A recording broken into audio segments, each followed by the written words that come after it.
গোটা দেশ জুড়ে যখন টেলিভিশন চ্যানেলগুলো আপনাকে হিট ওয়েভের ছবি দেখাচ্ছে, তখন আপনাকে আমি একটা দারুণ ব্যাঙের গল্প বলি। শুনুন, আজকের যে পরিস্থিতি না, এই ব্যাঙের গল্পটার সঙ্গে আপনি নিজেকে খুব ভালো মেলাতে পারবেন। ইভেন আপনি নয়, আমিও নিজেকে মেলাতে পারবো। একটু মনোযোগ দিয়ে শুনুন। আমি হয়তো মিমস বানাই না, আমি হয়তো অন্যকে নিয়ে ব্যঙ্গ করি না, তাই হয়তো আমার ভিডিওর ভিউজ একটু কম হতে পারে, কিন্তু এই গল্পটা আপনার জন্য ভীষণ ইম্পর্ট্যান্ট।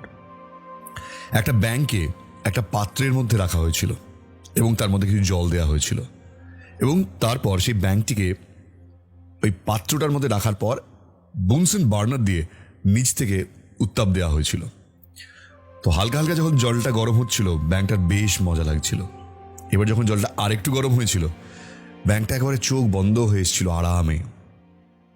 একটা সময় এমন এসেছিল যে জল এতটাই গরম হয়ে পড়েছিল, ব্যাঙ বাবাজি কখন অক্কা পেয়েছে নিজেই বুঝতে পারেনি। তো বেসিক্যালি ফান্ডাটা এটা বলার, সেটা হচ্ছে আপনার অবস্থা হচ্ছে সেই ব্যাঙের মতন, যিনি এখন হালকা হালকা উষ্ণ গরম রয়েছে, বুঝতে পারছেন না ব্যাপারটা ঠিক কেমন। মনে হচ্ছে ঠিক আছে, চলে তো যাচ্ছে, চলে তো যাবে, শুধু কাউন্ট করছেন আপনার নিজের বাড়ির এসিতে কত টাকা উঠছে, কিন্তু কত টাকা আপনি লোন নিচ্ছেন প্রকৃতির থেকে এবং সেটা ফেরত দিচ্ছেন না, আপনি এটা বুঝতে পারছেন না। আপনি হয়তো এটা বলবেন যে মশাই, এত গরম পড়েছে, সেই গরমে আপনার জ্ঞান শুনতে আসবো না। এটা জ্ঞান নয়, এটা আমার আপনার জন্য সতর্কবাণী, আমার আপনার জন্য এমন কিছু কথা যেটা ভবিষ্যতে আপনার কাজে লাগতে পারে। দেখুন, আপনি যখন এসি চালান, আমার এই ঘরেও এখন এসি চলছে, কারণ এই রেকর্ডটা করার জন্য আমার ফ্যান চালানো সম্ভব নয়, আর এত গরমে আমি বসে থাকতে পারবো না। তাই ঠিক ততটুকু এসি আমি চালাই যতটুকু প্রয়োজন। আমি আপনাকে বলছি না আপনি ততটুকু এসি চালান বা আপনি কি করবেন না করবেন সেটা আপনি জানেন। আপনি হয়তো এটা ভাবতে পারেন যে এত গরম, এত হিট ওয়েভ, 50 ডিগ্রি হতে পারে, আপনি শুনতে পাচ্ছেন, ওরে বাবারে এত গরমে আর পারবো না, মরে যাব। দেখুন, আপনি ঘরে বসে এটা যখন ভাবছেন, আপনার হাতে সলিউশন হয়তো আছে, আপনি এসি চালিয়ে দিতে পারেন। কিন্তু আপনি কি জানেন, এই এসিটা আপনার জন্য সলিউশন নয়, এই এসি আপনার জন্য উল্টে বিপদ ডেকে আনছে। কারণ এসি চলে ইলেকট্রিসিটিতে, আর এই ইলেকট্রিসিটি কোথায় তৈরি হয়? তাপবিদ্যুৎ কেন্দ্র, সেটা কয়লায় চলে। কয়লা মানে যা কার্বন প্রডিউস করে, আর যত বেশি বিদ্যুৎ উৎপন্ন হবে তত বেশি কার্বন এই প্রকৃতিতে মিশবে, আর যেটা আমাদের এই অ্যাটমসফিয়ারকে গরম করার জন্য একটা অন্যতম হাতিয়ার। আপনি এক্স্যাক্টলি যেটা ভাবছেন ঠিক সেটাই, যে আমাদের প্রকৃতি বা আমাদের পৃথিবী বিভিন্ন প্রান্তে উষ্ণ হচ্ছে প্রত্যেক মুহূর্তে। 1 ডিগ্রি টেম্পারেচার বাড়া মানেও সেটা ভয়ঙ্কর পরিস্থিতি তৈরি করতে পারে, এবং সেটা হচ্ছে কানাডার মতন দেশে, যেখানে মাইনাস টেম্পারেচার চলে যায়, সেখানে 50 ডিগ্রির ওপরে টেম্পারেচার চলে যাচ্ছে। আপনি ভাবতে পারছেন এই তারতম্য।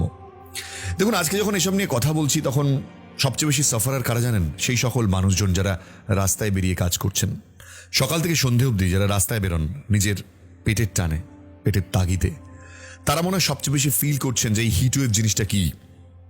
হিটওয়েভ নিয়ে আপনাকে অনেকে অনেক কিছু বলতে পারে, সায়েন্টিস্ট থেকে শুরু করে আপনার পাড়ার আবহাওয়াবিদ, কিন্তু ফ্যাক্ট ইজ, আপনি যখন এই প্রবলেমটা ফেস করছেন, আপনি যখন এত কথা এই নিয়ে বলছেন, আর কিছুদিন পর যখন এই প্রবলেমটা সাময়িকভাবে আপনার জীবন থেকে চলে যাবে, বর্ষা নামবে, তখন আপনি ভুলে যাবেন।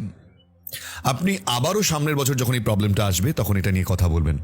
কিন্তু আপনি কি জানেন যে এসি চালিয়ে আপনি আপনার প্রবলেমটা সলভ করার কথা ভাবছেন, সেটা প্রবলেম যেমন বাড়াচ্ছে, উল্টো দিকে আপনার হাতিয়ার আপনার আশেপাশে হয়তো থাকলেও থাকতে পারে, সেটা নিয়ে আপনি ভাবছেন না। এই ব্যাঙের গল্প আপনাদের এই কারণেই বললাম, কারণ পরিস্থিতিটা আপনার হাত থেকে বেরিয়ে গিয়েছে। আপনি এখন চাইলেও আর কিছু করতে পারবেন না। যখন ওই হালকা হালকা উষ্ণ গরম লাগছিল, যখন আপনার চোখটা বুজে এসেছিল আরামে, ঠিক সেইটাই সময় ছিল আজ থেকে 20 বছর 25 বছর আগে, যখন বলা হতো ইলেকট্রিসিটি কম পোড়াও, গাড়ির দূষণ কমাও। এখন এগুলো করা যেতে পারে, কিন্তু তাতে যে বিশাল প্রবলেম সলভ হয়ে যাবে তা কিন্তু নয়, কারণ আমাদের হাত থেকে সুতো অনেকটাই বেরিয়ে গিয়েছে। এখন যেটা প্রবলেমের সলিউশন, সেটা হচ্ছে আমাদের গভর্নমেন্ট, বিভিন্ন দেশের গভর্নমেন্টকে বিভিন্ন বড় বড় পলিসি নিতে হবে, সেটা কিন্তু একমাত্র রাস্তা। এবার গভর্নমেন্ট কি পলিসি নেবে না নেবে সেটা আমার আপনার হাতে নেই, কিন্তু আমার আপনার হাতে রয়েছে একটা জিনিস। ওই যে বলছিলাম, আজকে গরম চলে গেলে বর্ষা আসবে, আপনি তখন ভুলে যাবেন। কিন্তু বিশ্বাস করুন, বর্ষাকাল হচ্ছে আইডেল টাইম গাছ লাগানোর, যে গাছ আমাদেরকে এই গরম থেকে অনেকটা বাঁচাতে পারে। আমরা আজকে গরম নিয়ে আলোচনা করছি, গরম কতদিন চলবে, গরম কেন পড়ছে তা নিয়ে আলোচনা করছি, কিন্তু গরমকে কমানোর যে সলিউশন আমাদের হাতে রয়েছে, সেটা কি আমরা করছি? আমরা কি আগামী বর্ষায় করব যে আমাদের এলাকায় অ্যাটলিস্ট আমরা 10 থেকে 12টা গাছ লাগাই? আপনি কি জানেন, একটি আম গাছ 81 টন কার্বন অ্যাবজর্ব করতে পারে?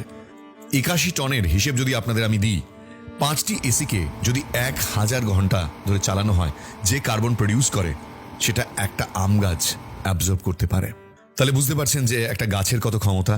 যে এলাকায় গাছ রয়েছে সেই এলাকায় হিট ওয়েভ বা গরম খুব একটা হয় না, এটা আমরা সকলেই জানি, জেনে এসেছি। কিন্তু ওই যে বললাম, ব্যাঙের মতন অবস্থা কি সত্যি আপনি চান যে একদিন এই পরিস্থিতিটাও থাকবে না? সত্যি উত্তাপ তো বাড়ছে, উত্তাপ বাড়তে বাড়তে এমন একটা জায়গায় চলে যাবে যেদিনকে আপনি আমি সবাই ব্যাঙের মতন অক্কা পাবো। তার আগে আমাদের হাতে সলিউশন আছে। আসুন না আমরা গাছ লাগাই। আমরা অনেক কথা বলতে পারি, কিন্তু আমরা গাছ লাগাই। এই প্রকৃতি আমাদের অনেক কিছু দিয়েছে, সেটা সম্পূর্ণই ধার, আপনাকে ব্যবহার করার জন্য দেওয়া হয়েছে।